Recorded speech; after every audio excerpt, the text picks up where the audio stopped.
Biology में मैं भी मेरा भी एनिमल बायोटेक्नोलॉजी ही है, मतलब वायरोलॉजी में पोस्टेड हूँ, लेकिन मैं मेरी जो स्पेशलाइजेशन है एनिमल बायोटेक्नोलॉजी ही है। तो यहाँ पे मैं 2019 जनवरी में ICR में हम लोग आए थे। वहाँ हमारा हैदराबाद में ट्रेनिंग होता है, फिर 3 महीने के बाद हम लोग ने यहाँ ज्वाइन किया था। तो ऑल टोटल मेरी 5.5 साल करीब हो गया मुझे यहाँ। तो कहीं चलते हैं, फिर वहाँ से थोड़ा सा ब्रीफ करके फिर चलते हैं।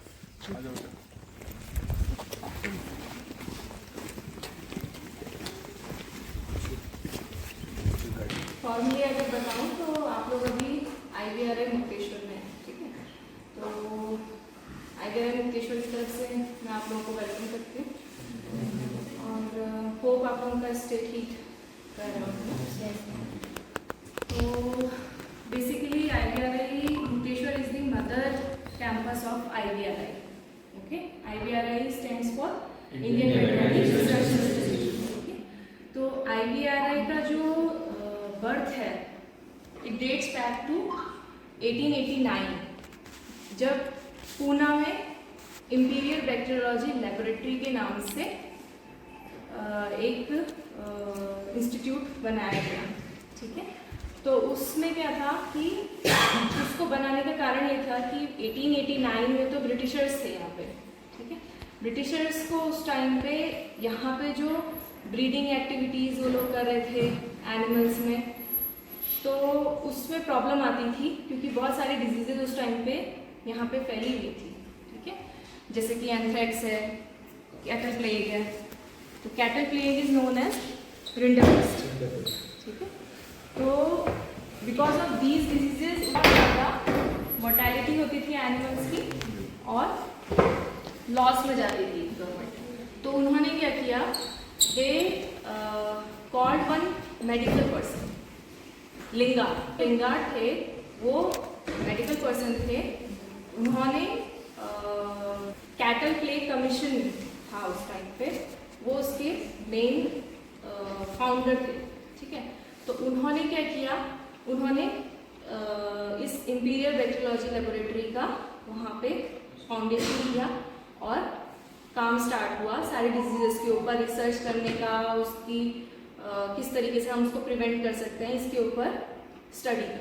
लेकिन प्रॉब्लम क्या था, everybody is okay with Hindi ना, तो what was the problem that उस टाइम पे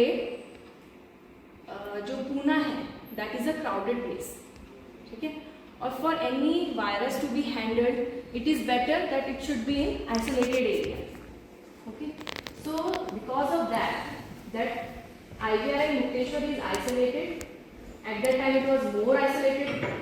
It was just jungle. Second, the climate conditions. The temperature was very cold, and it helps in the preservation of all the biologicals. आप लोग सब जानते हैं कि जब भी हम कोई चीज़ biologicals को प्रिजर्व करना चाहते हैं तो we need 4 डिग्री, -20, -8, है ना। तो that is the reason IVRI Mukteshwar was chosen for that activity, and in 1893 that whole imperial bacteriology laboratory was shifted to IVRI Mukteshwar. But at that time it was totally zero. यहाँ तो जंगल था, है ना। तो उसको डेवलप करने के लिए आप जो भी कुछ बिल्डिंग देख रहे हो, जितने इक्विपमेंट्स भारी भारी आए, everything was taken from Kathgodam, because Kathgodam was the last place where कोई ट्रांसपोर्टेशन का मीन्स जाता था, ठीक है। चाहे रेलवे भी अगर आया तो काठगोदाम से ऊपर को नहीं था, और रोड तो बहुत बाद में बनी। तो everything was by road, by on foot, everybody was there. तो उस टाइम पे either with the help of this horses and all this dog, जो भी पोनी होता है उससे, और by hands people used to take all the material from that region to Mukteshwar, and for that they have to take some rest in between, because एक दिन का तो आप अगर हल्द्वानी से यहाँ आओगे, you cannot come in one day on foot, ठीक है। तो 3 different पड़ाव्स were there. The first was Sargodam, then in between Chandaveri, and after that one. These 3 were resting places, and then they used to come here. Okay? तो ये जो buildings, everything was made by the people like that. Okay? तो ये इसलिए बता रहे हैं क्योंकि उस टाइम पे कितनी मुश्किल से लोगों ने इस इंस्टीट्यूट को खड़ा किया, ये बता रहे हैं। ठीक है, उसके बाद में काफ़ी सारे साइंटिस्ट थे, कुछ मेडिकल बैकग्राउंड के थे, उसके बाद कुछ वेटरेरियंस भी आए, होम्स हैं या फिर एडवर्ड है। इन सब में जो कैटरपिलर हम बोल रहे हैं, जिसको हम रेडर टेस्ट कह रहे हैं, इसके अलावा एनटेक्स पे बहुत काम किया, इसके अलावा लैंडर्स में बहुत काम किया। ठीक है, और जो रिंडर टेस्ट है उसके लिए यहाँ ही सारा जितना भी सीरम डेवलप होता था, और उसके अलावा goat tissue vaccine IVR Mukteshwar में ही बनी। ठीक है, तो उस वैक्सीन से using that vaccine and diagnostics developed in IVR Mukteshwar, rinderpest was eradicated from India in 2006। ठीक है, and after that from global eradication was there. ठीक है, तो इस टाइम पर अगर हम प्रेजेंट सिचुएशन की बात करें तो rinderpest has been eradicated. ठीक है, तो ये बहुत बड़ा अचीवमेंट है IVR मुक्तेश्वर का अपने आप में। तो उसी के लिए जो एक स्मृति स्तंभ कहेंगे या फिर कोमेमोरियल पिलर बोलेंगे, वो बाहर जो आपने ब्लैक कलर का देखा, तो that is the significant achievement of IVR Mukteshwar की एक viral disease has been eradicated globally. ठीक है, उसके अलावा बहुत सारे बायोलॉजिकल्स और डिजीजेस के लिए भी बनाए गए, जैसे एनफ्लैक्स के लिए उस टाइम पे डायग्नोस्टिक्स और उस पर बहुत काम हुआ, लैंडर्स के ऊपर भी काम हुआ। अभी इस टाइम पे अगर हम बात करें तो यहाँ पे 2 डिविजन्स हैं, एक है डिवीजन ऑफ बायोलॉजी, एक है टेम्परेट एनिमल हस्बेंड्री। ठीक है, तो division of biology deals with these kind of activities की वायरल डिजीजेस के लिए वैक्सीन्स बनाना है, डायग्नोस्टिक्स बनाना है। ठीक है, तो उसमें हम अभी जो डील कर रहे हैं, एक लैब है PPR लेवल की। तो PPR is peste des petits ruminants virus, and this virus is of same family, morbilli virus है, जिसका ह्यूमन का होता है मीजल्स वायरस और कैटल का होता है रिंडरपेस्ट वायरस। ठीक है, तो रिंडरपेस्ट, मीजल्स और PPR ये तीनों एक ही जीनस के हैं।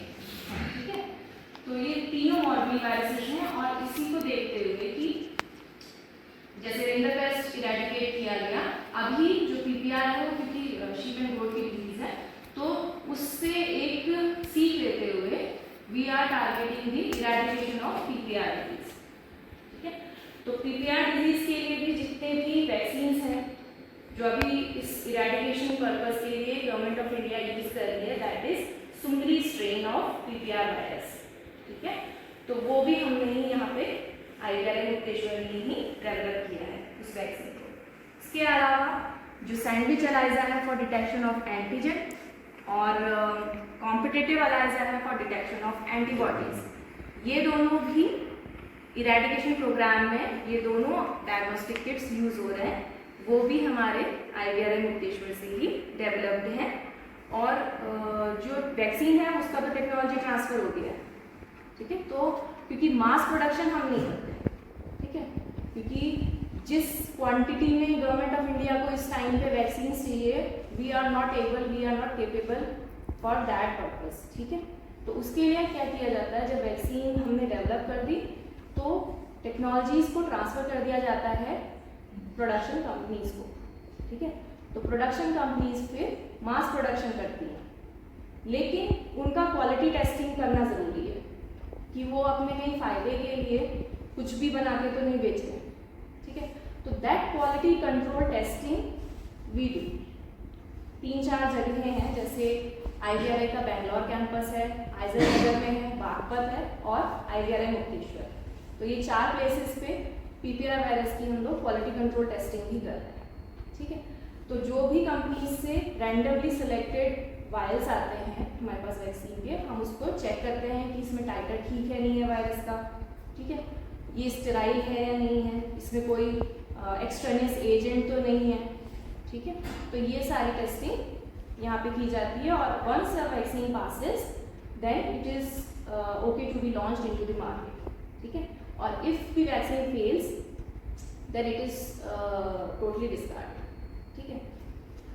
तो ये बात हो गई PPR लैब की। उसके अलावा यहाँ जो दूसरी लैबोरेटरी है वो है पॉक्स वायरस लैबोरेटरी, ठीक है। पॉक्स वायरसेस आप सभी जानते हो, है ना।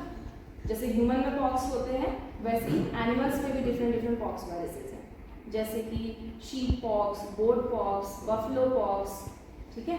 इसके अलावा अभी जो एक पॉक्स कैटल पॉक्स फैमिली का ही जो एक वायरस है वो अभी बहुत ज़्यादा अचानक से ही इंडिया में आया। किसी को नाम पता है? लंपी। उसने आते ही हैवॉक क्रिएट कर दिया, ठीक है। तो लंपी स्किन डिजीज जो है वो भी एक पॉक्स वायरस की डिजीज है और ये कैटल को अफेक्ट करती है, ठीक है।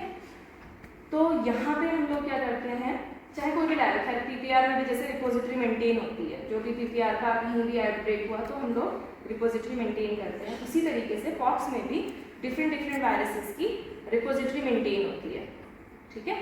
और लंपी वाले में क्या हुआ था कि NRC इक्वाइन और हमारा जो IVR मुक्तेश्वर है, इन लोगों ने कोलैबोरेट करके एक वैक्सीन बनाई है लंपी प्रोवैट, ठीक है।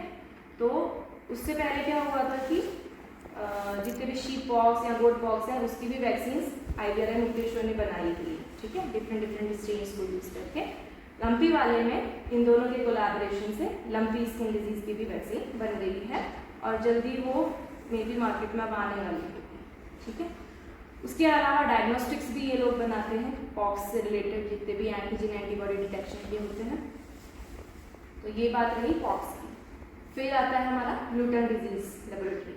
तो ग्लूटन में जो ग्लूटन डिजीज है ये शीप और गोट को अफेक्ट करती है, वेक्टर बॉर्न डिजीज है। लंपी भी जैसे वेक्टर बॉर्न ही है, ठीक है, मॉस्किटो या फिर टिक्स वगैरह से भी फैलने का रिपोर्ट्स हैं लंपी के। वैसे ही इसका ग्लूटन डिजीज जो है ये भी एक फ्लाई होती है फिलिक्वाइटिस, उसके द्वारा फैलती है, ठीक है। तो अगर शीप और गोट को ये इन्फेक्टेड हैं तो वहाँ से फ्लाई उससे ट्रांसफर करेगी infection to another healthy animal, ठीक है। तो उस केस में क्या होता है कि एनिमल में डिफरेंट जैसे फीवर हो गया या फिर जो भी उसको रेस्पिरेटरी डिस्ट्रेस ये सब होगा, उसके साथ इसको ग्लूटन इसलिए कह देते हैं क्योंकि कुछ केसेस में साइनसिस मिलती है, ठीक है। तो उस वजह से इसको ग्लूटन डिजीज बोल देते हैं, ठीक है। तो यहाँ पे ग्लूटन डिजीज में क्योंकि बहुत सारे सीरोटाइप्स हैं, मोर देन 28-29 तो रिपोर्टेड है, तो उस केस में क्या होता है और एक जो सीरोटाइप है वो दूसरे को न्यूट्रलाइज नहीं कर पाता, तो इसमें वैक्सीन बनाना थोड़ा डिफिकल्ट हो जाता है। जब आप एक को लेके करोगे तो बाकी के 28 के अगेंस्ट नहीं देगा, ठीक है। और नए नए रिपोर्ट होते रहते हैं, क्यों? क्योंकि उसमें क्या है, सेगमेंटेड है उसका जीनोम, तो रीअसॉर्टमेंट्स वगैरह होते रहते हैं, ठीक है। तो इस वजह से इसके लिए वैक्सीन बनाना डिफिकल्ट हो जाता है, ठीक है। लेकिन फिर भी पेंटावैलेंट वैक्सीन जो कि 5 मोस्ट प्रोवेलेंट स्ट्रेन्स जो या सीरोटाइप्स जो हैं इंडिया में, उसको लेकर के वैक्सीन बनाने का काम चल रहा है, ठीक है। कि एटलीस्ट जो 5 सबसे ज़्यादा प्रिवेलेंट हैं और ज़्यादा क्रॉस न्यूट्रलाइजेशन दे देते हैं, उन वालों को चूज़ करके अभी pentavalent vaccine of gluten virus बनाने का काम चल रहा है। उसके अलावा डायग्नोस्टिक्स के ऊपर काम चलता है कि डिफरेंट करने के लिए अलाइजा बेस्ड और लेटरल फ्लो ऐसे बेस्ड ऐसे इसका यहाँ पे ये किया जाता है, काम किया जा रहा है।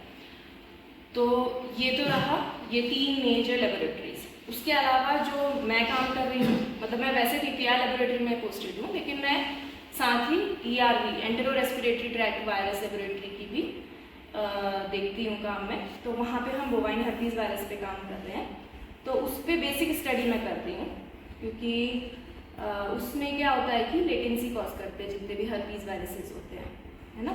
तो उस हर्पीज वायरस में क्या होता है कि वो एनिमल में जाके ट्राइजेमिनल नर्व में या फिर सैक्रल नर्व्स वगैरह में लेटेंसी कॉज करते हैं, और जैसे एनिमल स्ट्रेस में आता है तो दोबारा से रीएक्टिवेट हो जाता है, ठीक है। तो once an animal is infected with any herpes virus, ठीक है, चाहे ह्यूमन हर्पीज वायरस से ह्यूमन हो रहे हो या बोवाइन हर्पीज वायरस से बोवाइन हो रहे हो, वो हमेशा के लिए ही फिर इन्फेक्टेड कैरियर है एक तरीके से। जब भी स्ट्रेस आएगा it will act as a source for spread of that infection, ठीक है। तो इस वजह से क्या होता है बोवाइन हर्पीज वायरस के केस में, जो जैसे मान लो एक तो एक्सपोर्ट का प्रॉब्लम आ जाता है, ठीक है, क्योंकि जो countries are free from this disease they do not take any animal products और animal from the endemic countries, ठीक है।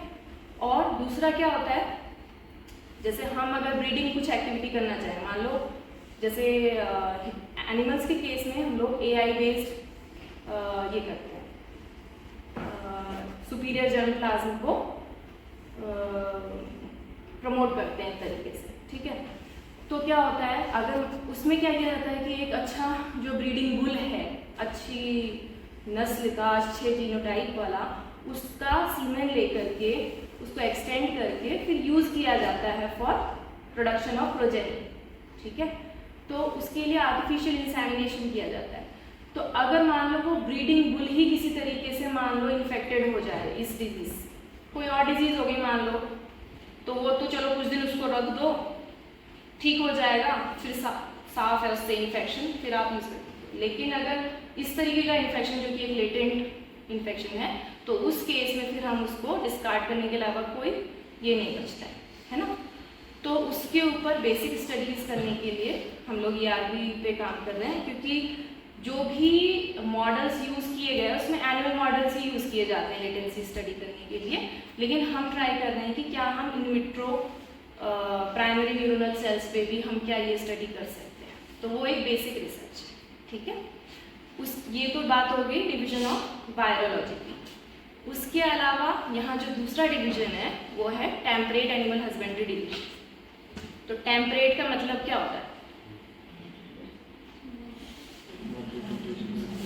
टेम्परेट एक्चुअली जो कोई भी रीजन है, कोई भी कंट्री है, उसको हमने डिफरेंट एग्रोक्लाइमेटिक जोन्स में बांटा होता है, ठीक है।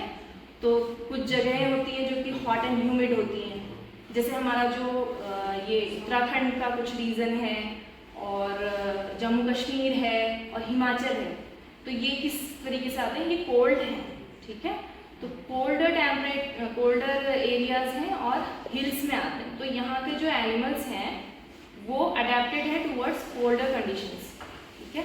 उनकी physiology is totally different as compare to the Terai region का आप कह लो, या फिर कोई और राजस्थान का अगर आप कोई गोट उठा के देख लो और यहाँ की गोट देख लो, तो they are developed for their own place of habitat, है ना। तो अगर आप यहाँ के डॉग्स को ही देख लो, जो आप ऊपर चले जाओगे उत्तराखंड में, वहाँ मुंशियारी साइड, वहाँ भोटिया कुत्ता रहता है। अगर आप उसको हल्द्वानी भी ले आओगे, he will not be able to survive, ठीक है, क्योंकि उसकी जो बॉडी है, उसकी फिजियोलॉजी है, that is adapted towards the colder climate, है ना। तो उसके ऊपर स्टडी किया जाता है कि हम ये कोल्ड रीजन, हिली रीजन के जो ब्रीड्स हैं, जैसे कि कुछ ब्रीड्स अभी हम लोग देख रहे हैं, उनकी कंजर्वेशन पे भी हम ध्यान देते हैं। जैसे कि जो उत्तराखंड की जो एक छोटी गाय होती है, वो ज़्यादा ये नहीं देती है, दूध नहीं देती है, but it is much adapted towards this scarce kind of condition. क्योंकि जब हम बड़ी ब्रीड्स की बात करते हैं ना, जैसे जर्सी हो गई या कोई और भी ब्रीड है, तो वो क्या होती हैं, उनको न्यूट्रिशन भी अच्छा चाहिए, अच्छा न्यूट्रिशन चाहिए, और वो कुछ बीमारियों के लिए ज़्यादा ससेप्टेबल होती हैं, जैसे कि मिस्टाइटिस वगैरह, क्योंकि उनके जो टीट्स होते हैं, उनकी जीनोटाइप ही इस तरीके का है कि उसकी जो कैनाल है वो ज़्यादा वाइडर होती है, ठीक है, मिल्क प्रोडक्शन ज़्यादा होता है। क्योंकि जबकि हम बद्री की बात करें तो ये छोटी है, कम न्यूट्रिशन में भी इसका काम चल जाता है, ठीक है। और जैसे कि हम कई बार देखते हैं रिप्रोडक्शन के बाद में, जैसे डिलीवरी के बाद में कैल्शियम की जो कमी होती है, वो ये वाली गायों में ज़्यादा होती हैं जो ज़्यादा मिल्क देती हैं, लेकिन ऑन द कॉन्ट्ररी हमारी जो बद्री है इसमें ये चीज़ें देखने को कम मिलती है। ठीक है, तो ये एक तरीके से इस स्कैर्स, क्योंकि जब ठंड का मौसम होता है यहाँ पे कोई भी घास नहीं होगी, ठीक है, कोई भी आपको दाने वाली चीज़ नहीं मिलेगी, तो इट इज़ अडेप्टेड टुवर्ड्स ये बांज की जो ओक लीव्स होती हैं ये इसको खा के भी सर्वाइव कर लेगी। ठीक है, तो वो यहाँ की कंडीशंस के लिए अडेप्टेड है। तो गवर्नमेंट ऑफ इंडिया की तरफ से भी कोशिश की जाती है कि अपनी जो नेटिव ब्रीड्स हैं उनको हम कंजर्व करें, अपना जो नेटिव जर्म प्लाज्म है उसको कंजर्व करें। नहीं तो आप देख रहे हो आजकल ब्राज़ील में साहिवाल और ये सब रखी गई हैं प्योर, है ना। तो हम अपनी चीज़ों को कंजर्व करें, इसलिए हम लोग उस चीज़ को कर रहे हैं कि जैसे बद्री है वही कम दूध देती है, लेकिन उसको हमने यहाँ रखा हुआ है। यहाँ की डेयरी में शायद 15-16 गायें बद्री की रखी हुई हैं। उसके अलावा वृंदावनी गाय भी रखी हुई हैं, मे बी 90 करीब।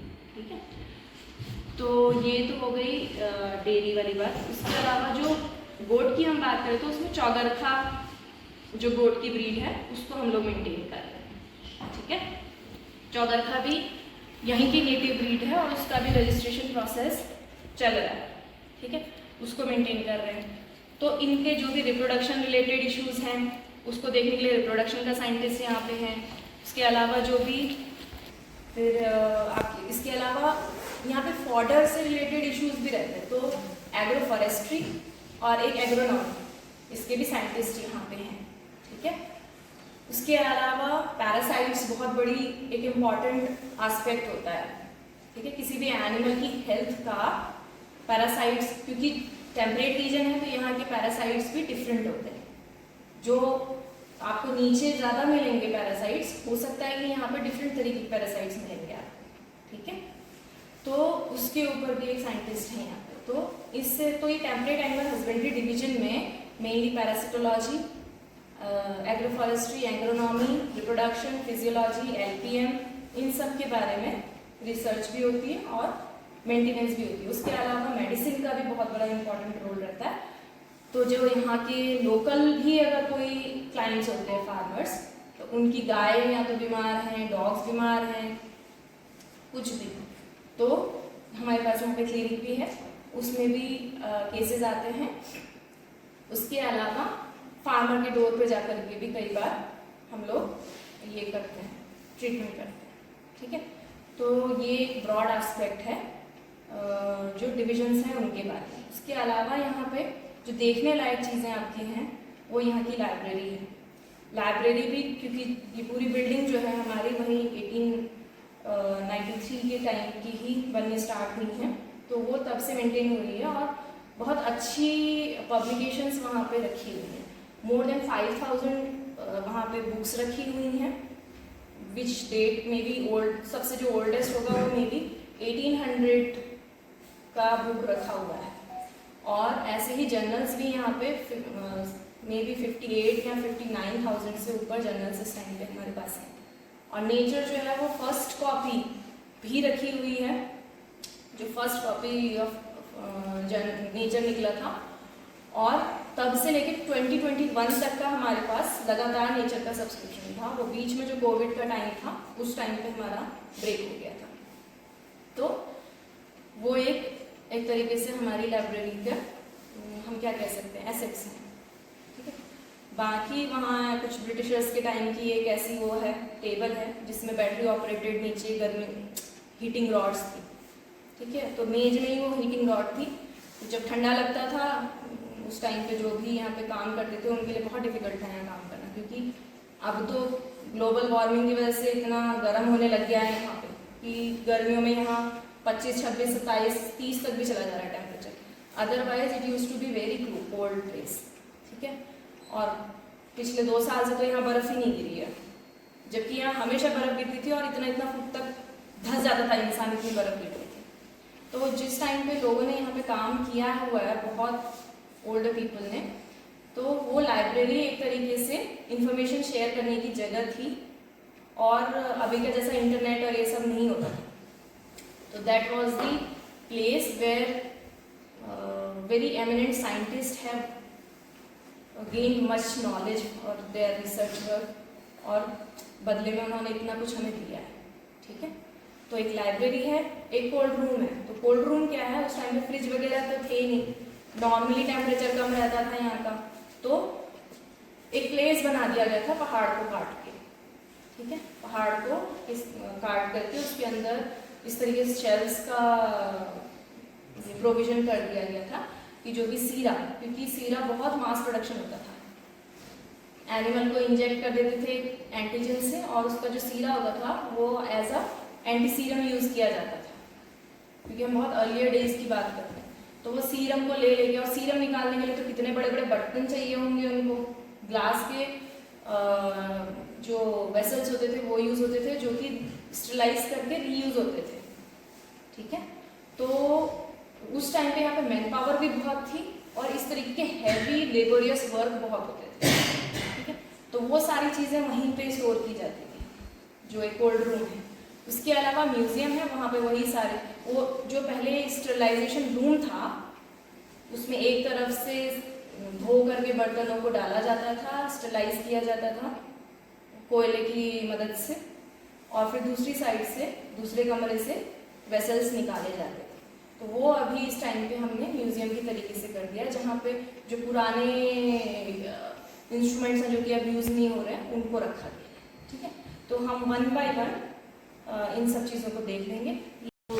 आरपी रेडिकेशन का है ना, तो 2006 में OIE, जो कि अब वोहा के नाम से जाना जाता है ना, तो उसने रिकॉग्नाइज किया था India free from land development, ठीक है।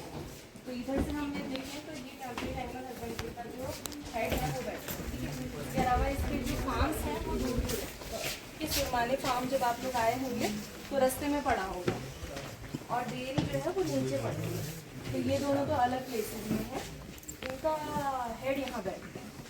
इसके अलावा पॉक्स वायरस लेबोरेटरी उधर है जिसमें काम होता है, और ब्लू टंग की ये है। PPR laboratory plus first floor ये है, जो भी वैक्सीन के वायरस हमारे आते हैं उनका क्वालिटी कंट्रोल टेस्टिंग हम लोग इस फ्लोर पे करते हैं। तो जो हमारे खुद का वायरस है, जो हमारा खुद का वायरस है या फिर रिसर्च रिलेटेड जो भी हम लोग PPR में करते हैं वो हम नीचे वाले फ्लोर में करते हैं, ताकि कंपनी और हमारे सैंपल में किसी तरीके से इंटरमिक्सिंग ना हो, ठीक है। ये जो चीज़ है ये उसी टाइम का है जब ये बिल्डिंग बनी थी, ठीक है। आप म्यूजियम में देखोगे पहले फायर ड्रिल होती थी, तो ये अभी भी काम करते हैं, इससे पानी आता है।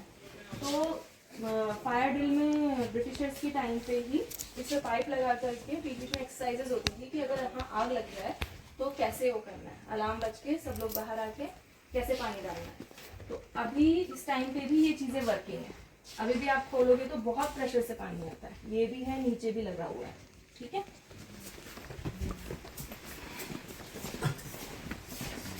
ये वाला तो PPR का हमारा फर्स्ट फ्लोर हो गया, यहाँ पे हम QC से रिलेटेड एक्टिविटीज करते हैं।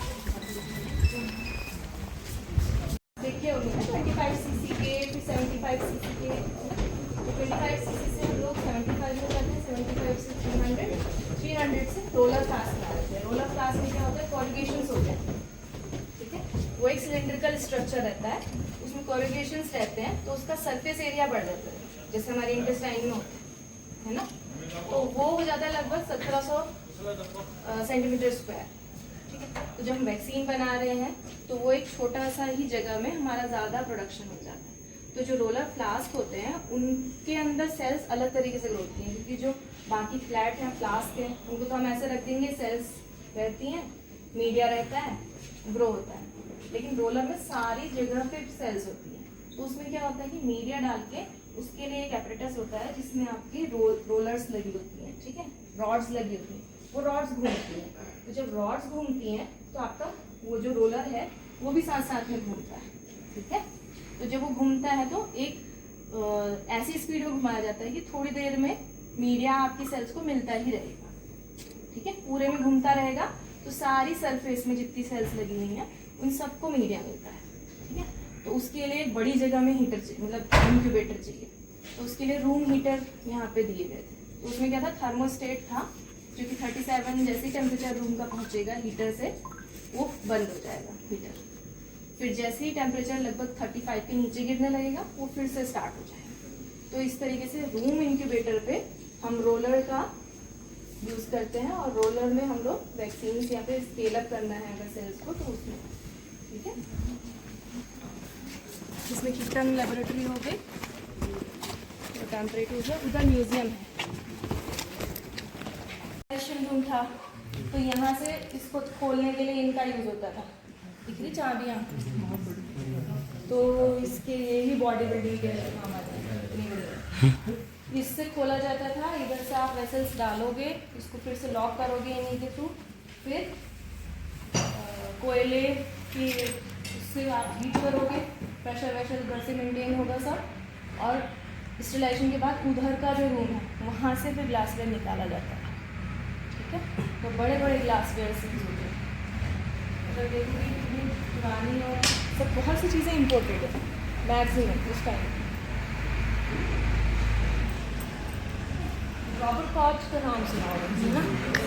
तो जब ये 1889 जिसमें बोला 1893 में बनना स्टार्ट हो गया था, तो इनकी विजिट हुई थी। जैसे ये ओरिजिनल फोटो है और ये पोर्ट्रेट है इसका, ठीक है। तो 1897 में रॉबर्ट कॉच भी यहाँ आए, ठीक है, लिंगार्ड के साथ में। तो उन्होंने उस टाइम पे यहाँ पे जो भी रिसर्च वगैरह चल रही थी उसमें वो भी इन्वॉल्व करा काफ़ी टाइम, ठीक है। तो उनकी विजिट हिस्टोरिकल जो है, बाकी यहाँ पे जो भी स्टेशन इंचार्जेस या फिर डायरेक्टर्स, जॉइंट डायरेक्टर्स है, उनकी सीरा यहाँ से बनता था, वो जाता था। तो आप यहाँ से देखो कि ऑन का मैप है, इंडिया से आप देखोगे तो चाइना भी जा रहा है, उधर इजिप्ट भी जा रहा है ना, टट्टुओं में और जो भी इनमें हॉर्सेस को ये सब में कितने दूर दूर तक यहाँ से बायोलॉजिकल्स की सप्लाई होती थी। बाकी ये कुछ इक्विपमेंट्स हैं, जैसे जो एनिमल्स होते हैं उसमें या तो रिप्रोडक्शन रिलेटेड डिस्टोकिया हो गया, तो कैसे खींचना है जानवर को, ठीक है, कैथेटर्स हो गए, और पंचिंग करने के लिए कान में अगर ये टैग लगाना है, या फिर नोज़ में जो रिंग पड़ती है वो डालने के लिए, तो अलग अलग चीज़ों के लिए अलग अलग तरीके के इंस्ट्रूमेंट्स यहाँ पे रखे हुए हैं, ठीक है। पहले का आप लोगों ने ये देखा होगा, बल्कि स्कूल में यूज भी करते थे ना, एनालिटिकल बैलेंस बोलते हैं, तो इसमें हम लोग इनसे करते थे। ये वेट्स होते हैं 1 ग्राम 2 ग्राम 3 ग्राम, है ना। तो ये उसी टाइम के बने हुए हैं। कुछ जो है ये स्टेनलेस स्टील के हैं और ये ब्रास के हैं, है ना। इसमें जैसे मैं बता रही थी फायर ड्रिल वगैरह का एक फोटो है इधर है, ये तो आप देखोगे फायर ड्रिल किस तरीके से पहले कर रहे हैं, और ये कुछ है। अब इतने पुराने लोगों को मैं नहीं जानती कौन कौन है, उनको मैं नहीं पहचान पाती हूँ क्योंकि मैं फिर 5 साल से हूँ। ये जैसे आप देखो ये फायर ड्रिल पहले हुआ करती थी, तो अलग अलग जगह से पानी को निकाल करके पूरा देखा जाता था कि काम हो रहा है या नहीं, ठीक है। अब ये कई सारे माइक्रोस्कोप्स हैं, इनमें से कुछ रॉबर्ट कॉच भी यूज कर रहे हैं, यही सब पोटेंशियोमीटर। ये क्या है बताओ? वो हवा को, हाँ, तो ये उसी टाइम तो इसको पैर से दबा दबा करके हवा मार करके आग को बढ़ाते हैं, ठीक है।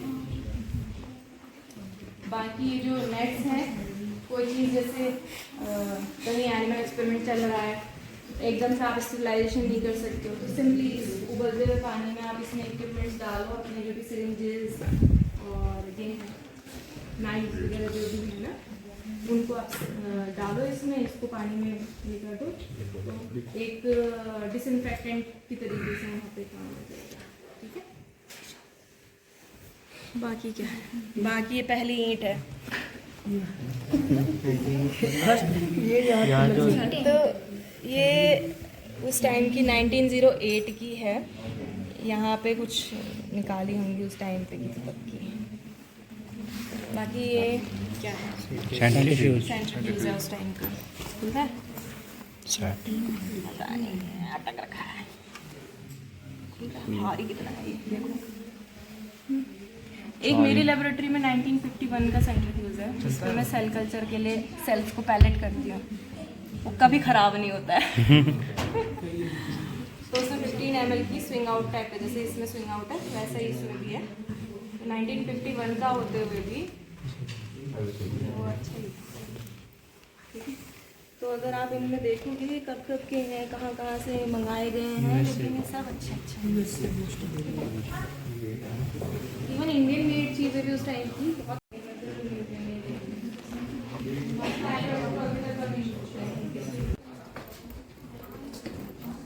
जहाँ से आए वहीं से के पीछे ही चले जा रहे हैं। बताना पड़ेगा फिर चढ़ना मंदिर पे। ये कोल्ड स्टोरेज थोड़ा कम कर लो। जो ब्रिटिशर्स यूज़ करते थे